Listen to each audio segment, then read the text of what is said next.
On se voit. Je nous entend là, j'imagine.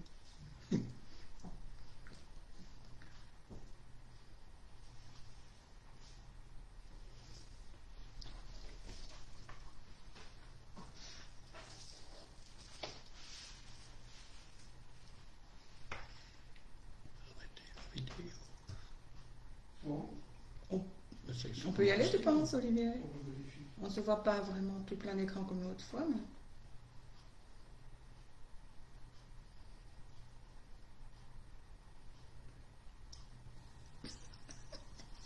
En plus, je ne suis pas dans le bon côté, en plus. C'est pas grave, en direct. Il faudrait savoir simplement si tu nous entends.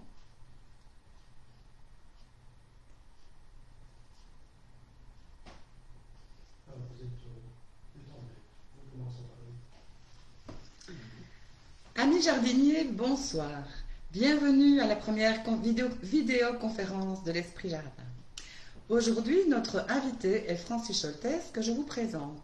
Architecte de jardin de métier, il aime partager ses connaissances du terrain.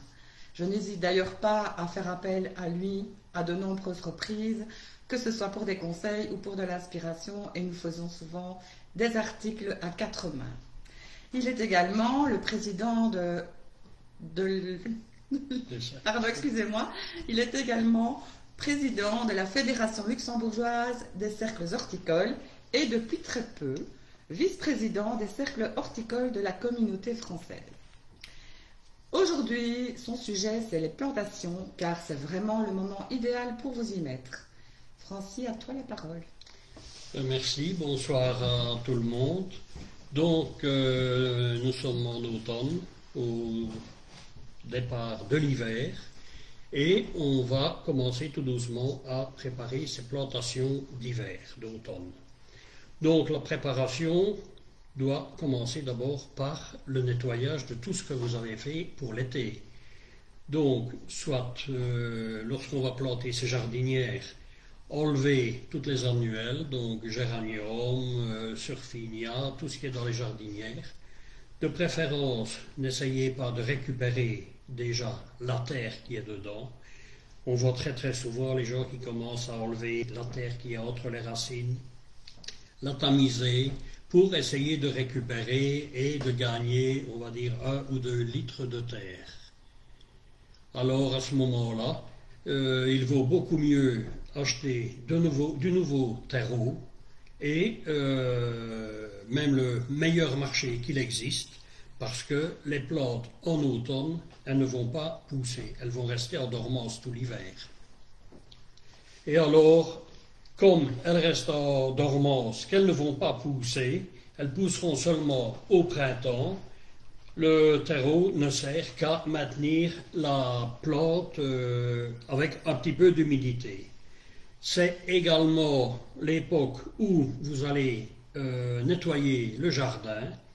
Donc enlevez vos dahlias, toutes les annuelles, enlevez toutes les plantes d'orangerie, les fuchsias, les lantanas et toute autre plante, éventuellement citronnier, oranger, bananier si vous en avez, les oliviers également, il faut les ranger aussi. Tout ça va se placer à l'abri dans une serre et la serre sera une serre froide.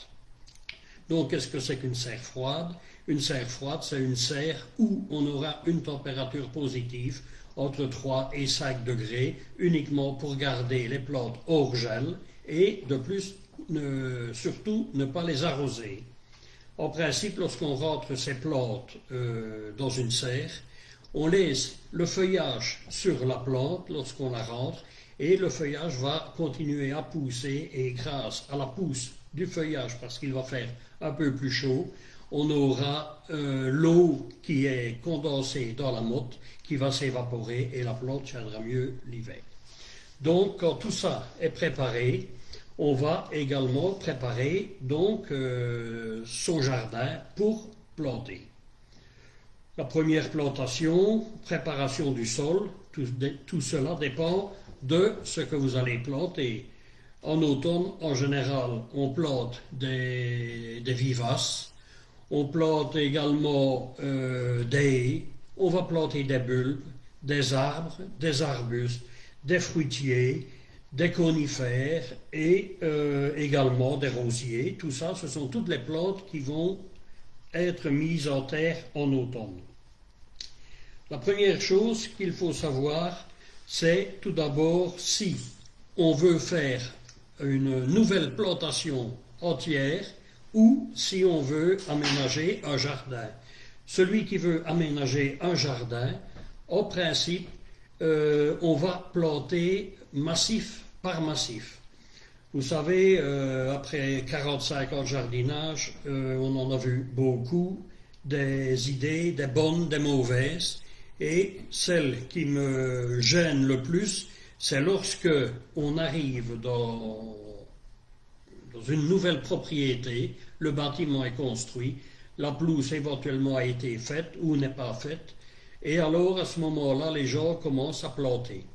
On plante un arbuste à gauche, à droite, et puis alors, au bout d'1 an, 2 ans, on a fait quelques plantations plic-ploc, et à ce moment-là, on demande à une entreprise de jardin ou à un architecte paysagiste de venir réparer les dégâts.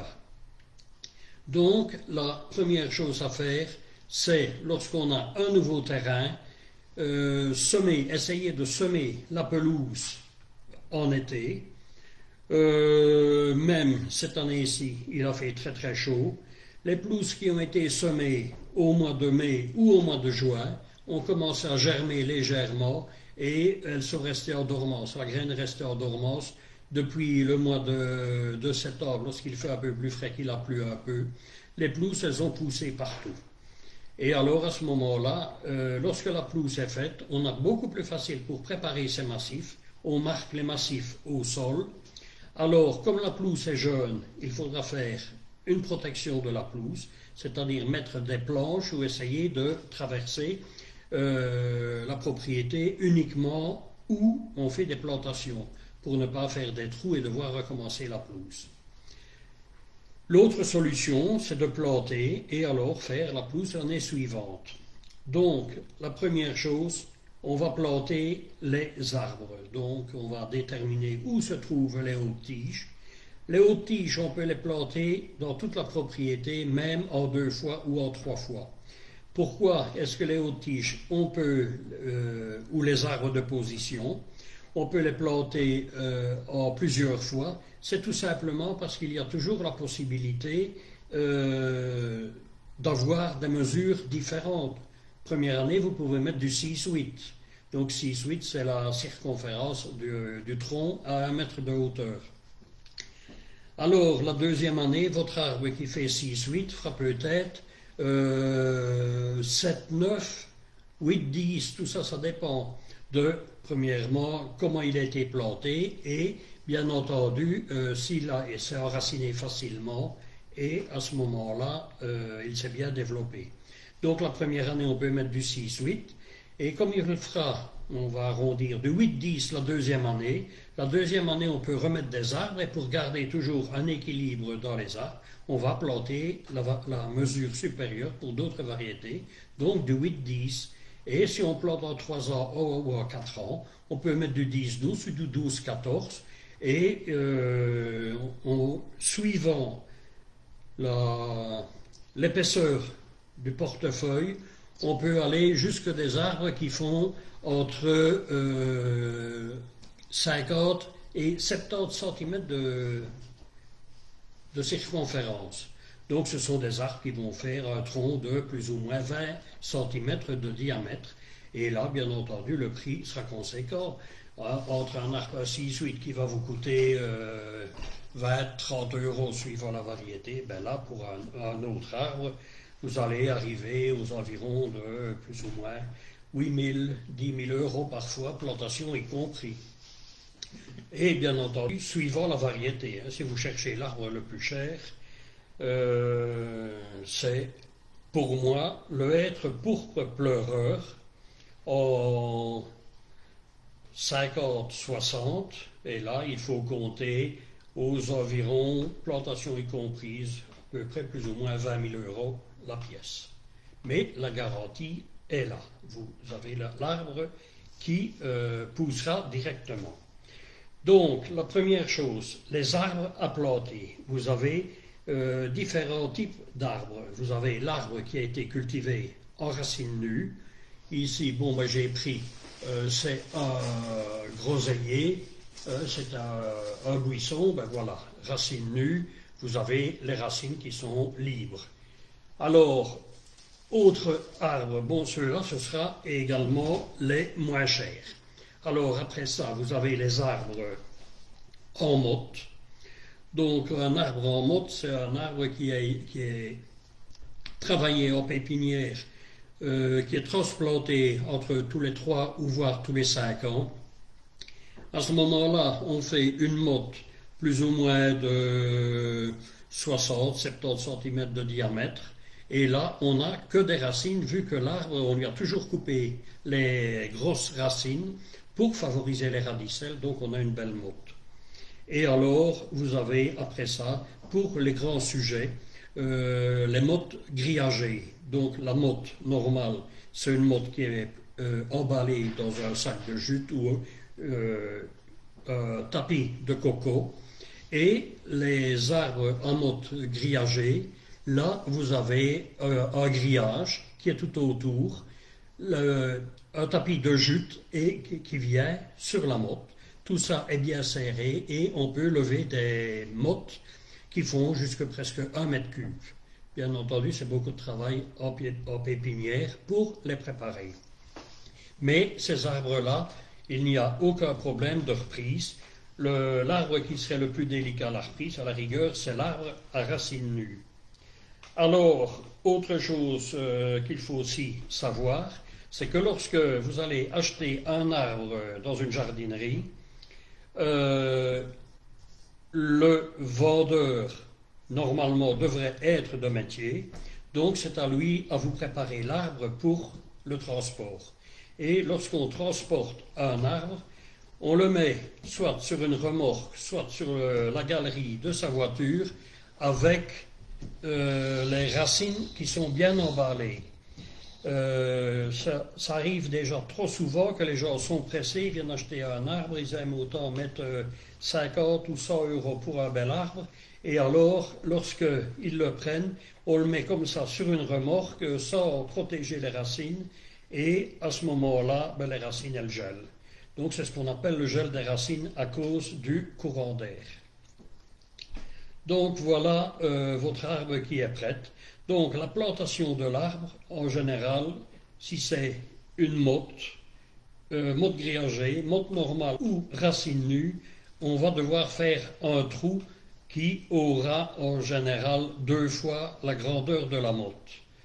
Il ne faut pas essayer de mettre une motte d'un pot de 5 litres dans un trou qui fait 5 litres. À ce moment-là, si vous avez un morceau de racine dans la terre, vous n'arriverez pas à mettre votre plante. Autre chose, lorsque vous avez un arbre, si vous regardez bien votre arbre, lorsqu'ils sont cultivés en pépinière, il y a toujours un côté qui est plus beau que l'autre. Donc, lorsque vous êtes dans votre maison ou sur une terrasse, automatiquement, vous regardez le côté qui est beau et vous avez le temps de tourner votre arbre et de le placer, bien entendu, pour avoir le plus beau côté visible. Ce qui est un peu déformé, bon, au départ, on va le mettre à l'arrière. Faut pas avoir peur non plus si on a un côté qui est légèrement déformé. Un bon coup de sécateur fait par un professionnel va vous arranger la situation et 2-3 ans après, vous n'y verrez plus rien. Donc la première chose, c'est faire un trou relativement grand. Je vais reprendre ici mon groseillier et alors vous montrer. De toute façon, que ce soit un groseillier comme ceci, hein, en buisson, donc une basse-tige, que ce soit un arbre, là, le système est toujours le même. Vous avez les racines, vous avez le tronc qui part dans l'axe des racines et vous avez le bouton, le bourgeon terminal qui se trouve au-dessus.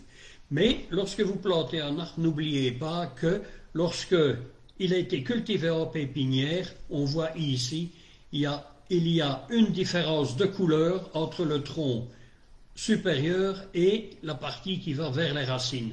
Et donc c'était la hauteur de l'arbre en pépinière. Alors si vous regardez bien, vous verrez la même différence sur l'arbre.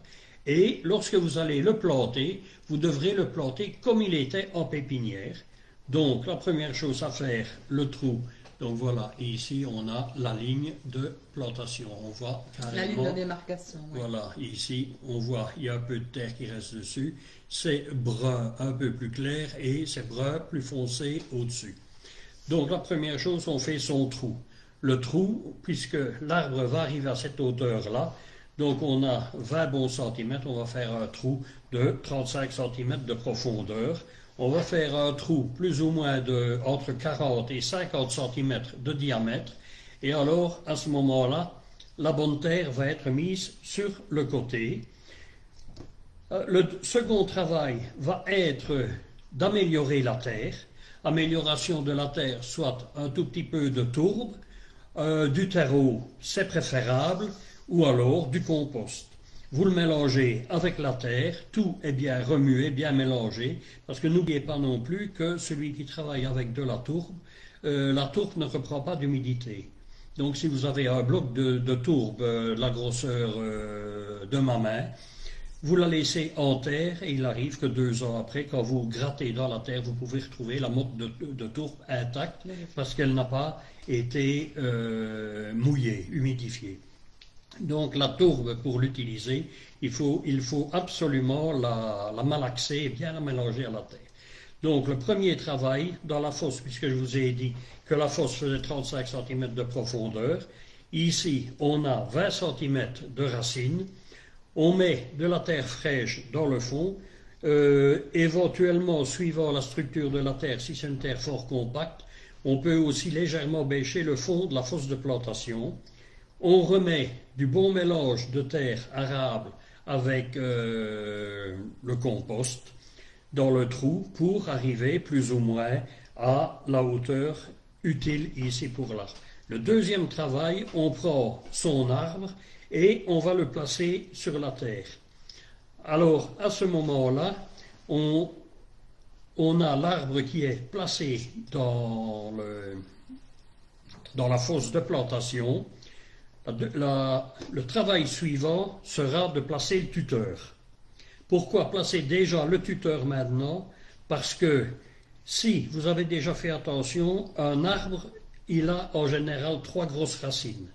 Donc vous avez toujours, en principe, la racine la plus grosse qui prend la direction du nord. Et vous avez 2 autres racines. Donc c'est à peu près comme ceci, les racines. Alors, à ce moment-là, lorsque vous avez les racines qui passent ici, ce qu'on va faire, c'est prendre le tuteur et le placer entre les racines. De cette façon, vous n'abîmez pas les racines parce que vous pouvez encore les écarter. Vous mettez le tuteur, vous écartez les racines, aucune racine n'est abîmée. Ce que l'on voit souvent, c'est que les gens plantent l'arbre. Une fois que tout est bien bouché, rempli, on arrive, on met le tuteur et le résultat, avec une chance sur 2, on enfonce le tuteur, on casse une des bonnes racines et alors à ce moment-là, c'est une blessure de nouveau pour la plante. Ce que j'ai oublié de vous dire aussi, c'est que l'arbre que vous avez, s'il a racine nue, il est toujours utile de recouper les racines, surtout recouper les racines qui ont été abîmées. Et alors conserver surtout le maximum de radicelles.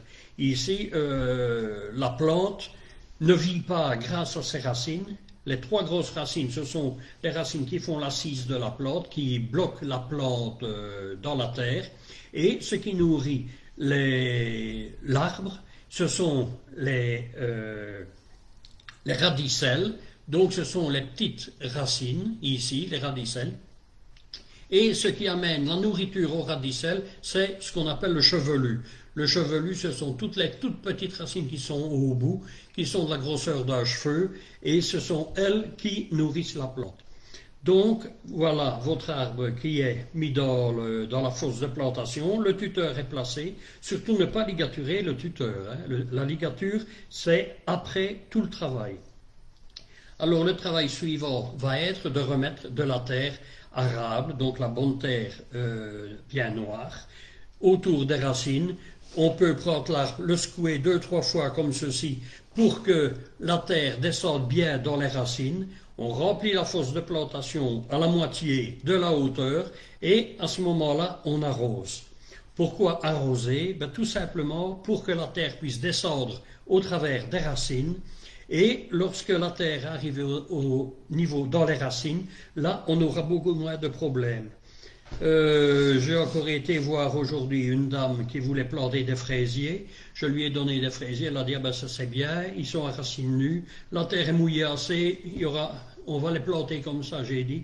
Même que la terre est mouillée, il faut arroser pour que la terre descende dans les racines.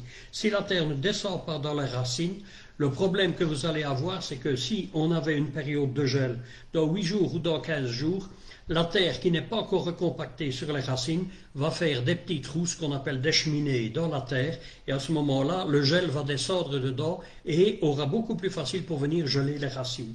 Si vous avez arrosé dans une terre bien humifère, une terre arable, à ce moment-là, il n'y a plus de trou d'air entre les racines, c'est rempli et le gel n'a plus aucun accès aux racines. Alors, l'étape suivante, ce sera de recompléter la terre jusqu'au niveau que je vous ai dit, où il y a le niveau sur le tronc. Et une petite astuce après, c'est remettre de l'eau au-dessus et pour terminer la plantation, faire une cuvette autour du tronc. Qu'est-ce que c'est qu'une cuvette? C'est mettre la terre légèrement au-dessus du point zéro, on va dire, parce que la terre va toujours se retasser un peu. C'est déjà tassé avec l'eau qu'on a mis en arrosage. À ce moment-là, on met la terre ici, au niveau de la plante, et sur les bords, on va relever la terre comme ceci pour faire une cuvette à l'intérieur. Parce que ce que l'on voit souvent dans les jardins, c'est que les gens plantent leurs arbres comme s'ils plantaient des pommes de terre. Donc on bute les arbres. Et le résultat qu'il y a, c'est que lorsqu'il pleut, l'eau descend, elle suit le tronc, elle descend sur le tronc et alors elle arrive sur la butte de terre. Et qu'est-ce qu'elle fait, l'eau? Puisque la butte descend comme ceci, l'eau, elle part à l'extérieur. Les racines sont là. Si on a fait une butte de 30 cm, l'eau, elle arrive à 40 cm, elle est à 40 cm des racines. Donc les racines ne sont jamais humides. En faisant une légère cuvette autour du tronc, à ce moment-là, l'eau, ça permet d'arroser, donc de vider l'eau dans la cuvette, et lorsqu'il pleut, l'eau reste également dans la cuvette. Alors, le dernier travail, c'est de ligaturer l'arbre. Alors, j'ai oublié aussi de vous dire, c'est que lorsqu'on plante un tuteur, le tuteur est toujours mis entre le vent dominant. Si vous avez le vent dominant qui vient de ce côté-là, donc vous avez le vent dominant qui arrive ici, on va mettre le tuteur ici, donc entre le vent dominant et le tronc de l'arbre. Pourquoi le mettre ainsi? Tout simplement parce que l'arbre qu'on a planté avant de se développer, il doit vivre sur ses réserves tout le temps, qu'il n'a pas refait des radicelles pour se nourrir lui-même. Et à ce moment-là, vivant sur ses réserves, il va épuiser toute la sève qui lui reste dans le tronc. Si en plus de cela, les conditions atmosphériques nous donnent beaucoup de bise en hiver, la bise va venir taper sur le tronc et va dessécher le tronc. En mettant le tuteur devant, c'est le tuteur qui va déjà bloquer une partie du vent et qui va protéger l'arbre. C'est peut-être le problème que vous avez déjà eu avec des plantes délicates comme l'hortensia. Souvent l'hortensia ne fleurit pas, on se demande pourquoi. Tout simplement parce qu'il est mis en plein nord et la partie qui est en plein nord est brûlée par la bise en hiver, et la bise, une fois qu'elle souffle pendant 15 jours, elle peut arriver à brûler tout le bourgeon floral jusqu'au milieu et on n'a pas de fleurs. Donc voilà. Autre chose que j'ai oublié, parce que c'est toujours plus facile de le faire avant qu'après, c'est retailler l'arbre. Donc l'arbre que vous avez reçu, vous pouvez toujours, suivant les variétés, le retailler. Hein, si c'est un arbre qui est un peu mal formé ou qui est légèrement filé, on recoupe les branches d'un tiers ou de 2 tiers pour lui redonner une belle forme. Et à ce moment-là, c'est premièrement beaucoup plus facile lorsque l'arbre n'est pas planté. Hein, si l'arbre n'est pas planté, vous êtes au niveau du terrain, vous le tenez bien en main. Si vous l'avez planté et vous le taillez après, ben vous êtes obligé de voyager avec une échelle et faire l'équilibriste pour aller le tailler en hauteur. Donc voilà pour la plantation d'un arbre. Alors je vous ai dit que le tuteur, on le mettait pour protéger le tronc entre les racines, mais ce n'est pas tout à fait la vérité exacte, parce que je vous ai parlé également que l'on avait des arbres en motte. Ben, l'arbre en motte, n'oubliez pas que la motte, si elle fait 40 ou 50 cm de diamètre, lorsque vous allez arriver avec votre tuteur, vous allez casser la motte. Or, vous avez peut-être déjà payé 5 ou 10 euros en plus pour le même arbre, pour le travail de fabriquer la motte, et bien entendu, le pépiniériste perd toujours une brouette de terre par arbre qu'il vend. Donc, vous payez pour faire une motte, en même temps vous prenez le tuteur et vous le mettez le long du tronc, donc vous cassez automatiquement la motte. Donc un arbre qui est en motte, que ce soit un feuillu, que ce soit un conifère, en général, quand on a l'arbre qui est comme ceci, donc on va mettre le tuteur en biais pour qu'il arrive à côté de la motte. Éventuellement, lorsque on a des mottes, si l'arbre est relativement haut et que la motte est grosse, on peut mettre aussi parfois 3 tuteurs. Donc on met un tuteur, 2 et un troisième. Alors lorsqu'on fait sa ligature, on fait toujours une ligature en forme de 8. Donc comme ceci, vous avez l'arbre, vous avez le tuteur et la ligature, elle passe comme ceci, toujours en 8, pour que entre le tuteur et l'arbre, il y ait toujours un espace. Parce que ce que l'on voit aussi souvent, c'est que les apprentis jardiniers mettent le tuteur et puis on ligature bien l'arbre, soit on le serre fort, l'arbre, contre le tuteur, ou alors on met une espèce de caoutchouc, une ficelle, et l'arbre, bon, il bat la campagne pendant toute l'année. Ça, c'est les 2 possibilités qui sont à oublier, parce que ici, normalement, l'arbre doit être vraiment fixé pour qu'il ne bouge pas. N'oubliez pas que les racines qui sont, les radicelles qui sont dans la terre, elles doivent d'abord se refaire, redémarrer. Et si vous avez l'arbre qui va toujours comme ceci, bon, vous voyez les racines, ce qu'elles font. Ben, elles font la même chose dans la terre. Donc la petite radicelle qui est ici, qui commence à s'enraciner, un jour elle va faire ceci, un peu comme ça, c'est un peu exagéré, mais c'est ce qui se fait. Donc elle va casser, et elle en a pour 6 mois avant d'être suffisamment solide pour retenir l'arbre. Donc l'arbre ne doit pas bouger une fois qu'il est planté. Donc c'est pour ça qu'on en met 3. Et alors quand on met 3, ben, on met les 3 tuteurs. Soit on les met en biais contre l'arbre, ou alors on met 3 tuteurs en diagonale avec une latte au-dessus pour que la diagonale ne se referme pas. Et de chaque tuteur, on ligature l'arbre. L'arbre est ligaturé de tuteur à arbre chaque fois, 3 fois. Et là, il est bien bloqué. Donc ça, c'est la plantation des arbres, des arbustes, des fruitiers. Bon, ici, un arbuste, bon, vous avez, c'est un groseillier. Bon, la plantation d'un arbuste, elle se fait exactement de la même manière, sauf que à la plantation, on va retailler l'arbuste. On prend, ici c'est du groseillier, ben vous voyez, c'est une bouture de groseillier qui a été faite il y a 1 an, 2 ans, 3 ans. Donc à la plantation, la bouture était jusque ici. Ça c'était la bouture. Donc c'est une bouture faite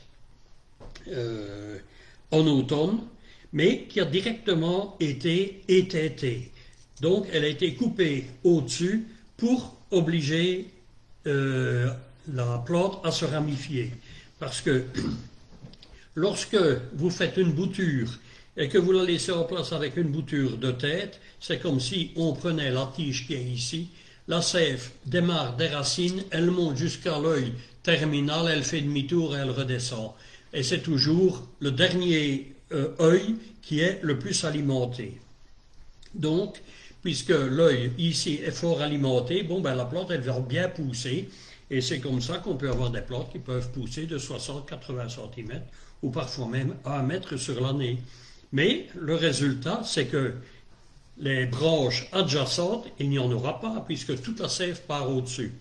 Alors, pour obliger la plante à faire des branches secondaires, on étête directement en faisant la bouture, et puis, à ce moment-là, on a les branches qui vont se former. Vous voyez que les branches, elles redémarrent. Mais ce qu'on va faire la deuxième année, c'est la même chose. On va retailler la plante pour l'obliger donc à refaire des branches l'année suivante. Et alors, lorsque vous taillez, la meilleure chose à faire, c'est lorsque, surtout pour un arbre fruitier, c'est de toujours tailler sur un œil extérieur. Donc, un œil extérieur, c'est l'œil qui est en dessous, c'est-à-dire un œil en dessous de la tige et extérieur. Donc, vous voyez, l'œil qui est ici, c'est l'œil extérieur, puisqu'il va vers l'extérieur, et il est en dessous de la tige, parce que vous pouvez aussi avoir un œil extérieur qui va être à côté. Et pourquoi sur un œil extérieur bas? Tout simplement parce que l'œil qui va se développer l'année prochaine, au lieu, celui-là, il est intérieur, il va directement monter droit à la lumière. Celui qui est ici, il est préformé pour partir sur le côté. Donc il va partir sur le côté, et tout en partant sur le côté, il va légèrement s'incliner, et après seulement commencer à monter. Et de cette manière, la plante, elle s'élargit toujours un peu. Donc, elle s'élargit au lieu de toujours monter au-dessus. Parce que tous les yeux qui sont intérieurs, lorsque eux vont se développer, vous allez avoir une forêt de branches ici à l'intérieur, qu'avec les yeux extérieurs, la plante, elle s'élargit, et puis alors après, on va lui donner la forme. Et automatiquement, vous avez la plante qui va se ramifier. Bon, c'est le même travail lorsque vous avez une haie que vous voulez planter, soit du hêtre, du charme, du ligustrum. Le ligustrum, donc, c'est le troène. Bon, tout ça, vous les avez, en principe, en pépinière, c'est fait de semis. Donc, ce sont des semis, ce sont des baliveaux qui font 40, 60, 80 cm de hauteur. Suivant les années de pépinière. Alors, la première chose à faire, je sais, parfois ça fait mal au cœur, ça m'est déjà arrivé de me faire, on va dire, plus que enguirlander, parce que j'avais retaillé des arbres, surtout des haies, parce que les gens payent, on va dire, pour acheter des plantes de haies du 60-80, et puis alors, une fois qu'on les a plantées, leur 60-80, en général, ne fait plus que 60 cm, parfois même 50, lorsque l'on voit que vraiment, il n'y a aucune broche sur la partie inférieure. Vous savez, si on plante une haie et qu'on ne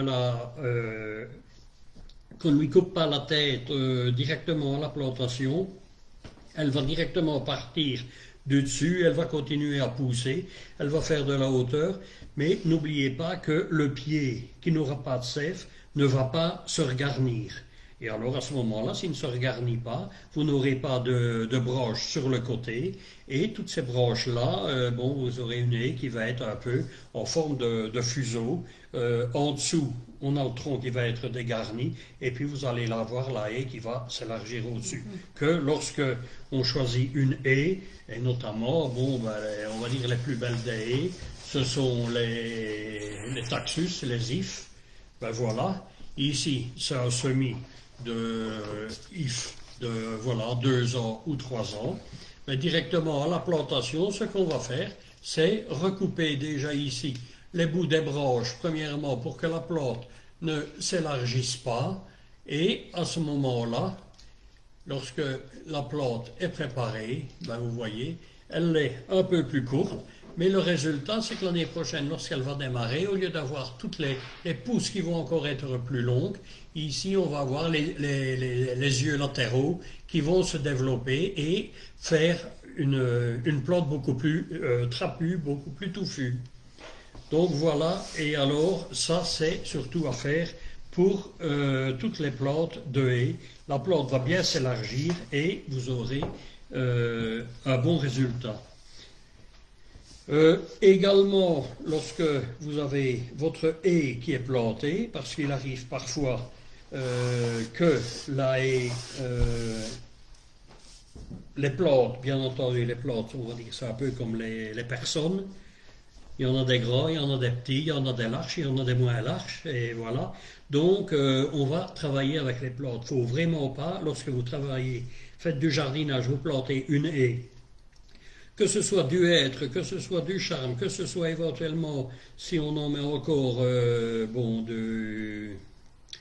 du cyprès, du thuya, ici de l'if, hein, à ce moment-là, quand vous avez vos plantes, il ne faut pas être vraiment avec des œillères, parce que vous regardez des catalogues, vous allez sur Internet, on vous dit, on met 2 plantes au mètre.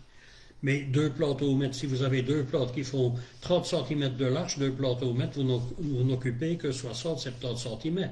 Si vous en avez 2 qui font 60 cm de large, vous allez déjà les serrer au départ. Donc, lorsque l'on plante, faut un peu jouer avec les plantes. Hein. Vous allez mettre on va dire une plante fort développée qui va être extra large. À côté, vous en mettrez une, on ne va pas dire une extra maigre, mais presque. Et puis vous remettrez une large pour avoir une haie qui, lorsque elle est plantée, qu'elle est terminée, ça ressemble à une haie et ne pas avoir des morceaux qui sont vraiment compacts et des morceaux où on peut encore passer au travers. Ça c'est, il faudra quelques années pour reboucher les trous et la taille. Et alors, à la plantation, lorsque ce sont des feuillus, on regarde également, lorsque on plante un feuillu, toujours essayer d'avoir le côté le plus large dans le sens de la haie. Parce que dans le sens de la haie, lorsque vous les plantez, vous allez déjà fermer les trous dans la haie. Et si vous les mettez dans l'autre sens, vous aurez des branches qui vont être fort en largeur. Donc le résultat, c'est que vous devrez déjà prendre le sécateur et les couper parce que, pour que ça se ramifie. Donc puisque vous avez des grandes branches, c'est aussi facile en profiter dans le sens de la longueur de la haie que dans la largeur et devoir les couper. Et alors, au fur et à mesure de l'année de plantation, ici la haie, c'est la même chose. Pour planter une haie, le plus facile, c'est carrément faire une tranchée. Si c'est du feuillu, un fer de bêche en largeur, ou avoir l'espace d'une pelle. Et alors, à ce moment-là, vous faites la tranchée jusqu'au fond de propriété, ou la longueur de haie que vous voulez faire, et puis vous placez vos plantes. Il faut travailler en général à 2. Il y en a un qui tient les plantes par le tronc, par presque la tête, il les met dedans, et le deuxième est avec la pelle, et il rebouche une fois à gauche, une fois à droite. Lorsque la plante est mise en place, en général, on donne un coup de talon pour bloquer la terre sur la plante, ne pas faire comme souvent on voit les gens qui dansent sur la plante ou sur la terre, et alors à ce moment-là, la terre est trop compactée en surface, mais il n'y est pas en profondeur. Lorsque la plante est mise en place, surtout à racines nues, avec le talon, on tient son pied droit, et avec le talon, on pousse carrément contre la plante. Donc on prend son talon, et avec le talon, on tape une fois ici. La plante, elle est bloquée dans la terre, le reste, il n'y a que cette partie ici qui est un peu plus compactée, le reste est toujours libre, et alors, à ce moment-là, on a plus facile pour travailler, la plante est bloquée. Surtout, ne faites jamais, comme on voit souvent, les gens qui marchent et puis qui tapotent du pied tout autour de la plante, le résultat qu'ils vont avoir, c'est que le jour où il pleut, comme la terre va être compacte, à ce moment-là, toute l'eau va partir autre part. Ici, j'ai enfoncé le talon à une place, il y a un trou, l'eau va rentrer par là dans le trou, et le reste de la terre qui est friable, l'eau va percoler, elle va rentrer dans la terre toute seule. Donc ça, c'est également pour gagner un peu de l'arrosage, et aussi pour la santé de la plante qui aura plus facilement accès à l'eau. Il ne faut pas oublier que la pluie qui est tombée aujourd'hui, sur une terre qui est bien sèche, elle va mouiller 2 mm. S'il pleut pendant 24 heures, on a 1 cm qui est mouillé, voire 2 cm suivant la texture de la terre. Et avant que l'eau n'arrive à 30 cm de profondeur où les racines se trouvent, il faut qu'il pleuve pendant 8 jours, parfois 15 jours, et alors la terre est mouillée jusqu'en dessous. Bon, l'eau qui tombe aujourd'hui, elle n'arrive pas tout de suite aux racines. Ça, c'est la même chose pour les conduites d'eau, pour l'eau potable. Hein. On vous dit qu'il faut 10 ans ou parfois 20 ans, suivant des terrains, pour que l'eau puisse arriver en profondeur. Donc voilà ici donc la plantation. Alors également, bon, lorsque l'on plante des arbustes, ben, vous avez également des arbustes en container. Hein, donc voilà un arbuste en container. Lorsque vous avez l'arbuste en container, c'est la même chose. On fait un trou un peu plus grand, on met l'arbuste dedans et on remplit. Donc on doit le placer. Lorsque la terre est retassée dans la fosse de plantation, elle doit arriver au niveau ici du pot. Il ne faut pas enterrer l'arbuste jusqu'au-dessus. Il ne faut pas le mettre 10 cm plus bas parce que il va se déchausser au collet et à ce moment-là, toutes les racines qui sont au-dessus, elles vont commencer à sécher pendant l'hiver et on aura des problèmes de reprise donc, pour les arbustes. Vous voyez ici, c'est un arbuste qui a déjà été taillé. Ici, il y a 15 jours, 3 semaines, pour ne pas avoir des arbustes qui sont trop grands et également pour faciliter déjà un peu la vie aux clients. Donc c'est pour un gain de place lorsqu'on doit les transporter. Il faut savoir que si l'arbuste il fait 80 cm de hauteur, entre 80 cm de hauteur ou 40, on peut en mettre beaucoup plus dans un container ou dans un chariot. Donc ce sont les mêmes soins. Alors la taille également, c'est la même chose. Alors après ça, qu'est-ce qu'on aurait d'autre à planter? Bon, on aura également les plantes vivaces. Là, pour planter des plantes vivaces, on aura d'autres petits problèmes. Quel problème? C'est qu'il ne faut pas oublier qu'une plante vivace, on ne sait pas les nettoyer facilement donc dans la terre autour des plantes. Donc normalement lorsqu'on met des vivaces, si c'est du gazon, on va désherber facilement 5 cm de profondeur pour enlever toutes les racines. Normalement dans l'ABC du jardinage, on devrait préparer le sol, c'est-à-dire mettre des amendements, en plus des amendements, mettre un peu de compost et tout ça, et alors bien bêcher le terrain, le bêcher à la fourche, mais pas à la bêche, parce qu'avec la bêche, si vous avez un petit peu de chien d'or, vous allez couper toutes les racines, et au lieu de les enlever, ça va faire la multiplication. Donc l'année suivante, en le tirant à la fourche, là vous pouvez tirer des longues racines. C'est la même chose lorsque vous préparez un terrain au motoculteur. Si vous avez du chien-dent ou du liseron, en général, quand vous avez terminé le travail, vous attendez 6 mois, et où vous aviez peut-être que 10 liserons, vous en aurez une centaine ou peut-être 1000 après. Parce qu'un morceau de chien-dent de 3 cm redémarre une nouvelle plante. Que si vous arrachez une racine de 50 cm d'une pièce, là, vous êtes déjà sûr que sur cet espace-là, vous n'aurez plus rien du tout.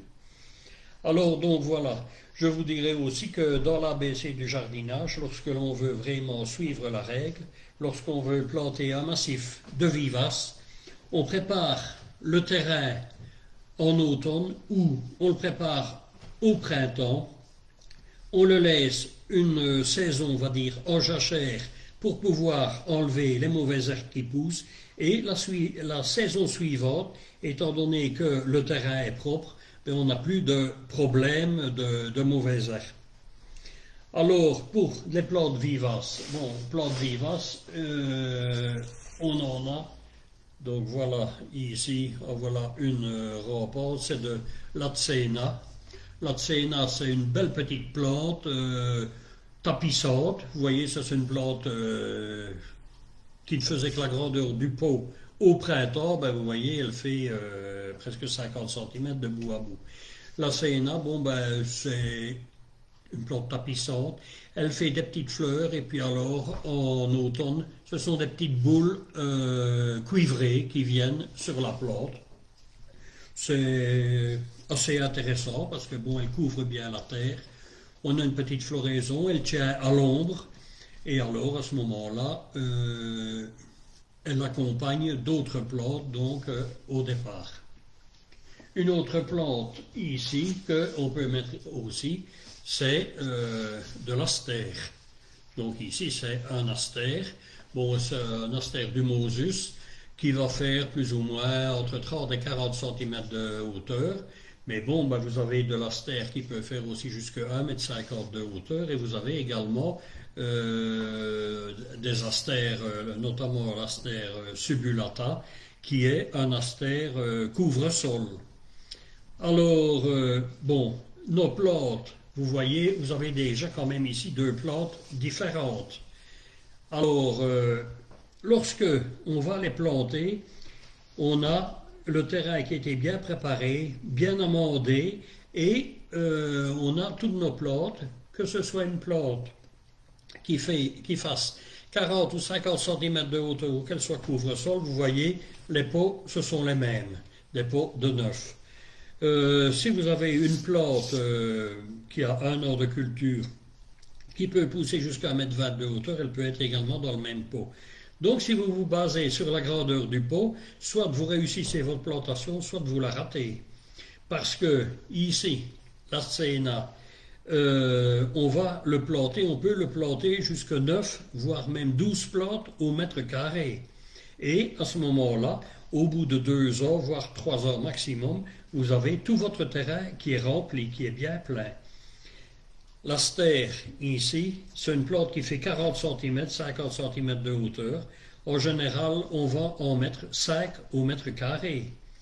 Lorsqu'on a des plantes qui vont arriver à 80 cm de hauteur, on va en mettre 2, on va mettre 3 au mètre carré. Et pour une plante vivace qui pousse plus que 1 mètre ou 1,20 m de hauteur, ben là, on met une plante au mètre carré. Parce que 2 ans ou 3 ans après, la plante qui était dans un pot de 9, si elle fait 1 mètre de hauteur, ben là, on a également donc une grande surface qui va être occupée, notamment dans les grandes plantes. On a notamment l'hélénium qui peut pousser jusqu'à 1,50 m de hauteur et qui peut vous faire des touffes jusqu'à 1,50 m, 2 m de diamètre. J'ai une petite question justement par rapport aux haies et aux plantations. Enfin, il y a une spectatrice nous demande si on peut utiliser l'aubépine comme haie, en haie. Qu'est-ce que tu en penses? On peut utiliser l'aubépine en haie, mais n'oubliez pas qu'une haie doit être entretenue.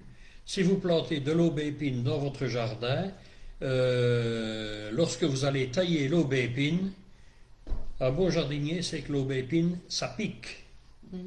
Et une fois que ça pique, ce sont souvent des picots, tout comme les berbéris, qui restent dans la terre. Et pour éviter de se blesser l'année suivante, parce qu'on ira arracher une mauvaise herbe au pied de l'aubépine, et là, ben, on va ramasser le morceau d'épine dans le doigt. Et puis, bon, ben, ma foi, on sentira qu'on en avait oublié une. Hein, le berbéris, c'est encore un peu plus piquant. Oui, plus piquant, mais aussi peut-être plus vicieux. Parce que là, le berbéris, bon, souvent, un morceau, une épine, elles sont souvent par trois. Les épines de berbéris, vous en avez une grande et vous en avez deux petites en dessous. Vous avez notamment le berbéris julianais, la grande épine fait 8 cm de long et les deux autres, elles font entre 3 et 4 cm. J'en ai planté il y a déjà plus de... dans les années 80, sur le circuit de Francorchamps, où les spectateurs passaient au travers de la piste. On a planté 10 mètres de large de berbéris julianais. Il n'y a jamais personne qui est passé là, il n'y a jamais eu de clôture à cet endroit-là. Bon, il fallait vraiment avoir envie d'y passer. Bon, c'est le problème que vous aurez avec l'aubépine. L'aubépine, en principe, bon, c'est une plante aussi qui est un peu mellifère, qui attire les insectes, mais moi je la verrais plutôt en haie libre dans un champ ou dans un grand espace.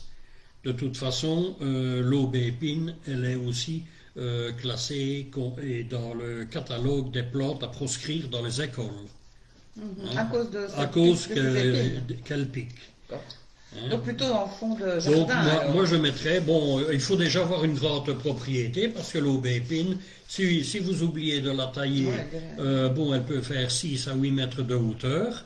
Donc 6-8 mètres de hauteur, ça en fait quand même 5 de large.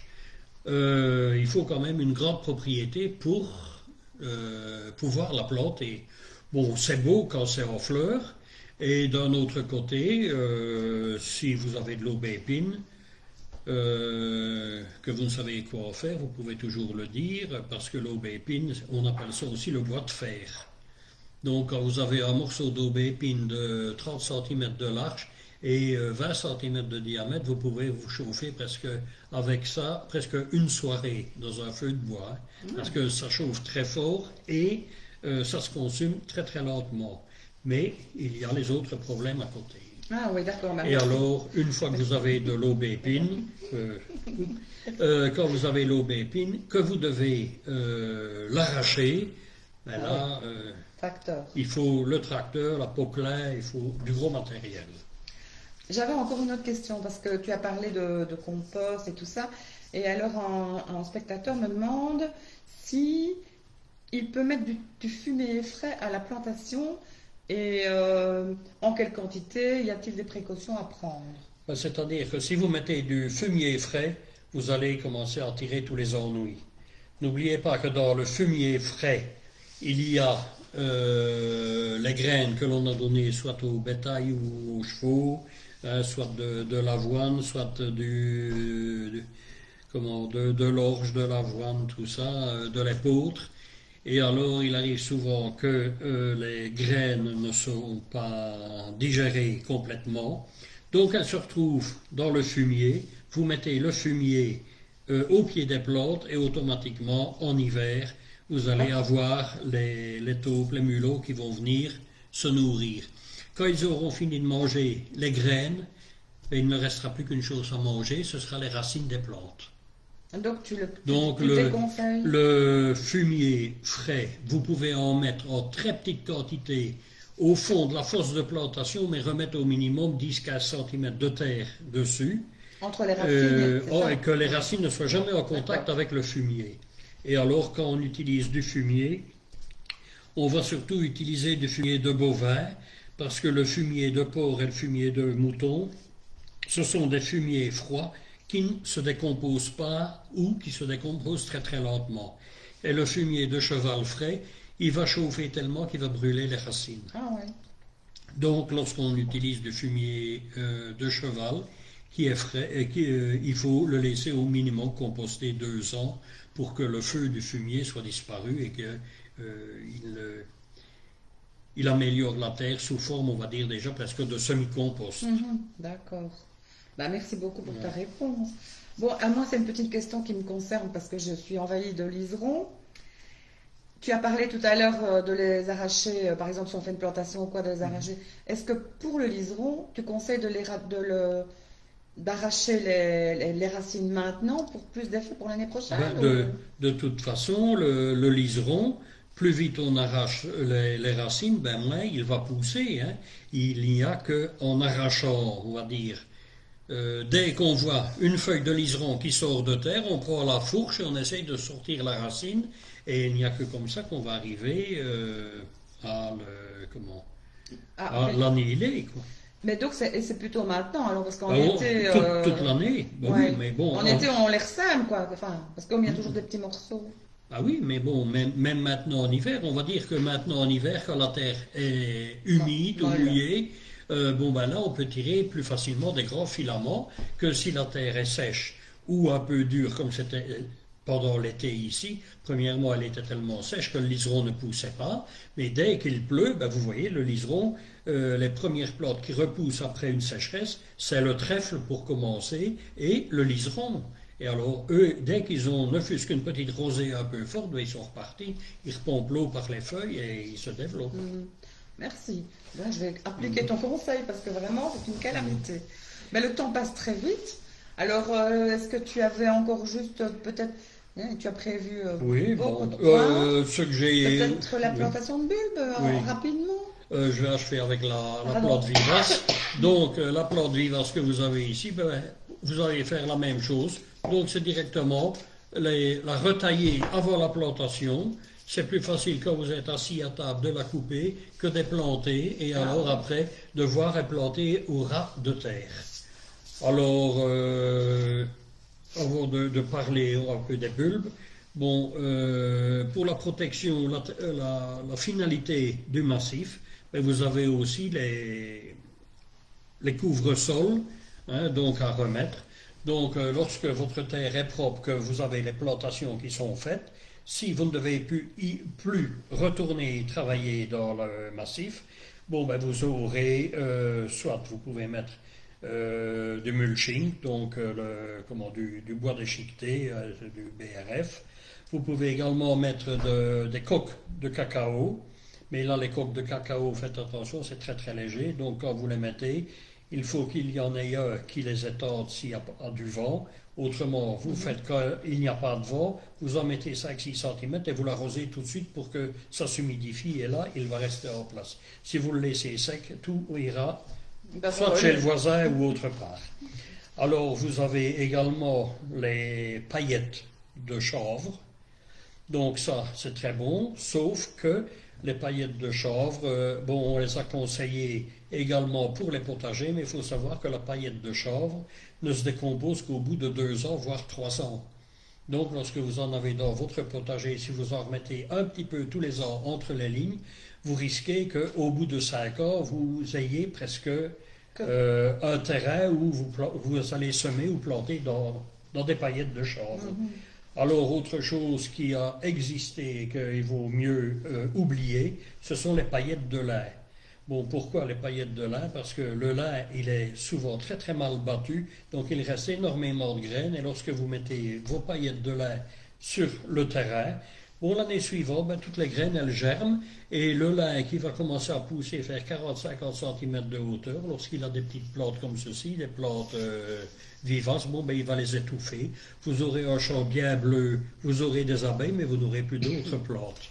Ça, c'est aussi un choix à faire. Alors voilà, donc ben, pour terminer, on va parler un peu des bulbes. Bon, ben, vous avez maintenant l'époque des bulbes, l'allium, l'ail décoratif. Donc ici, c'est un bulbe d'ail qui peut pousser jusqu'à 80 cm à 1 mètre de hauteur. Une grosse fleur lilas de 10-12 cm de diamètre. Voici un plus petit bulbe. C'est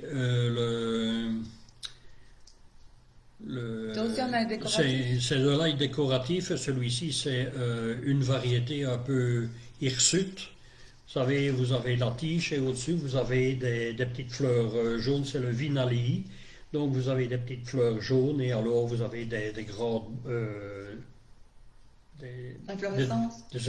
Sur l'inflorescence jaune, on a comme des petites barres vertes qui poussent, c'est un peu quelque chose un peu hirsute comme ça. Oui. Ouais, d'accord. Alors, d'ailleurs, tu en parles dans les travaux du mois de novembre. Ah ouais, voilà. Si vous voulez les conseils pour les planter, Et les variétés. Donc vous avez ici le cyclamen, et alors vous avez pour l'instant, vous avez encore les narcisses. Donc vous voyez les narcisses, bon, suivant où vous les achetez, vous aurez des narcisses de grosseurs différentes.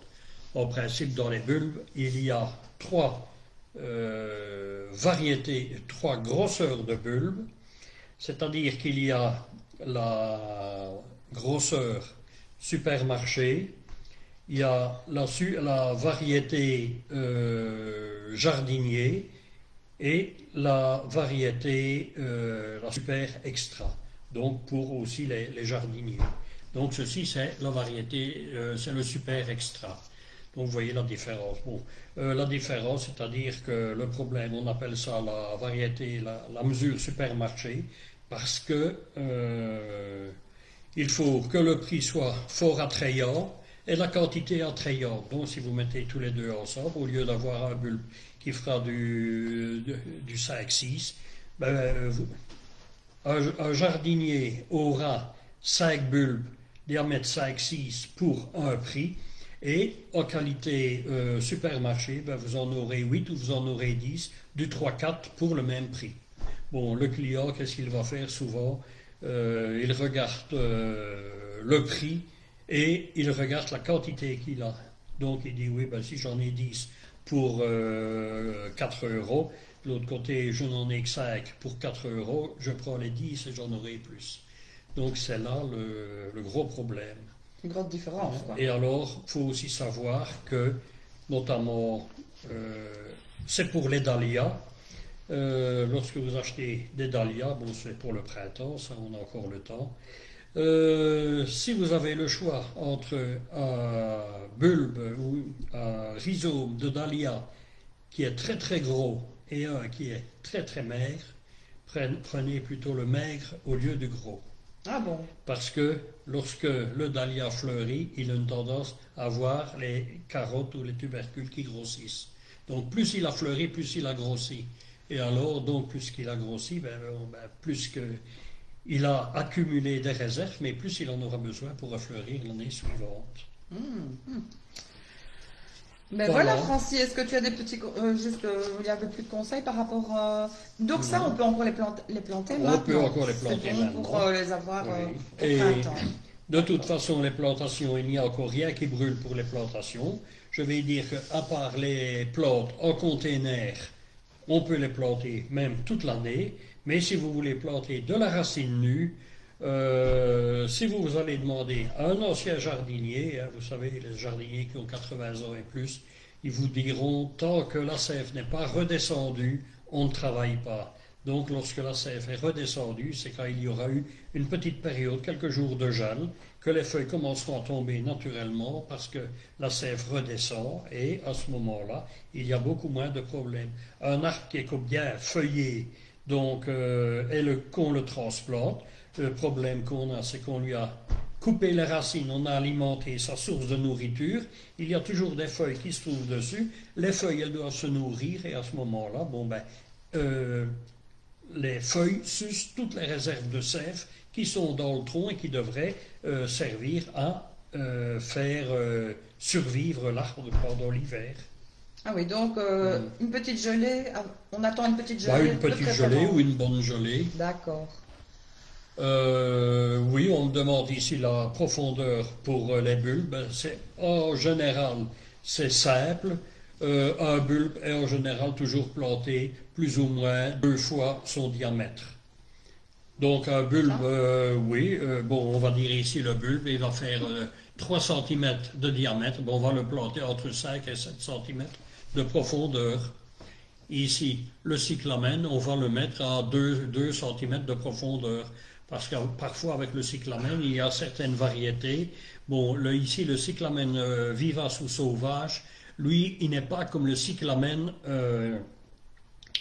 de fleuriste.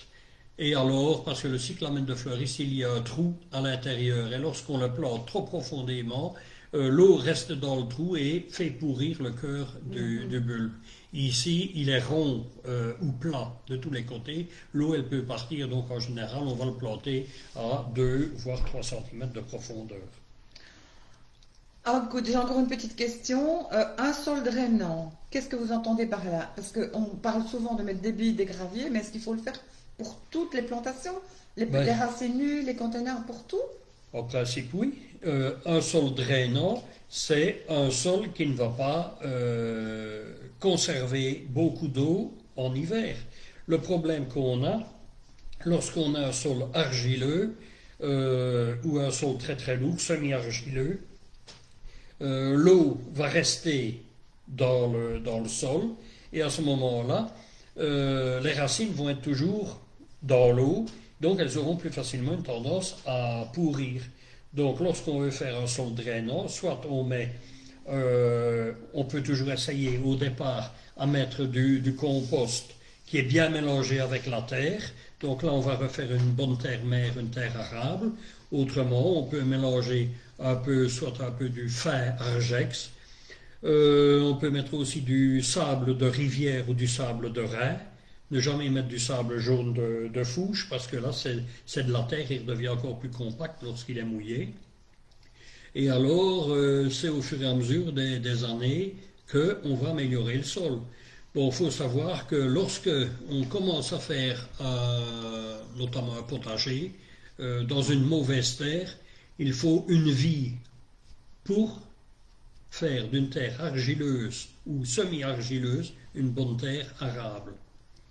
Donc un peu de patience alors. Il faut un tout petit peu, ça dépend. Bon, Et du courage. il faut une vie, donc celui qui va commencer à faire un jardin dans de la mauvaise terre à 80 ans, il ne verra jamais de fortes récoltes. Eh ben voilà, Francis, je pense qu'on a déjà fait le tour de la question. Je pense qu'on aurait encore pu dire énormément de choses. On a commencé, voilà. Merci en tout cas pour toutes tes informations. J'espère que on a répondu à une partie de vos questions. J'espère qu'on vous en a appris aussi. Donc, vous pouvez voir et revoir cette conférence sur notre page Facebook. Partagez-la s'il vous plaît avec vos amis. Je compte sur vous. Pour notre prochaine vidéo, nous recevrons Sylvie Laspina le mercredi 28 octobre, même jour, même heure, donc 19h30. Elle nous parlera de comment chouchouter vos poules, canards, chèvres, moutons, grâce à ses précieux conseils. Bonne soirée et à bientôt. À dans 15 jours, je compte sur vous. Bonne soirée. Merci. Quoi, je vais faire quoi? Couper? Ben, au revoir. Je fais comment pour... Ah oui, arrête. Voilà, je vous dis au revoir. T'as appuyé dessus? Mais j'ai appuyé, oui. Voilà. Mettre fin. Oui, terminé. Les vidéos, si on laisse faire, Francis, il parle dans 4 heures.